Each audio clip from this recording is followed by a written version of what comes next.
नमस्कार, आपण पाहताय लोकराज्य न्यूज 24। पाहुयात महत्त्वाची बातमी।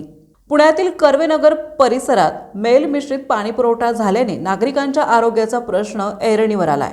संपूर्ण परिसरात घाणेरड्या पाण्याचा पाणी पुरवठा करण्यात आलाय।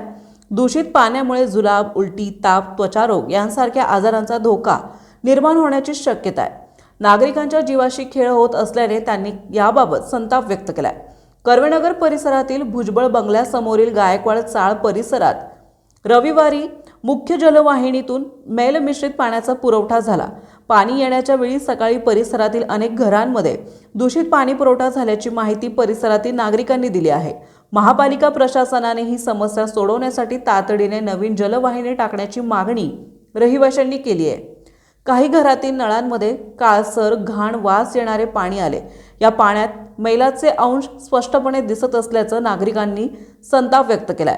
दूषित पाण्यामुळे जुलाब, उलटी, ताप, त्वचारोग यासारख्या आजार होण्याची शक्यता आहे। यामुळे महापालिका प्रशासन विरोधात परिसरातील नागरिकांनी तीव्र संताप व्यक्त करत पाणी पुरवठा विभागाने तातडीने जलवाहिनीची पाहणी करून दूषित पाणी पुरवठा रोखण्यासाठी उपाययोजना कराव्यात अशी मागणी नागरिकांनी केली आहे। त्याचबरोबर परिसरातील नागरिकांनी प्रशासनाने याची गंभीर दखल न घेतल्यास आंदोलन करण्याचा इशाराही दिलाय। महाराष्ट्रातील महत्त्वाच्या आणि ताज्या बातम्या पाहण्यासाठी आजच आमच्या लोकराज्य न्यूज 24 न्यूज चॅनलला YouTube वर सबस्क्राइब करा आणि बेल आयकॉन प्रेस करा।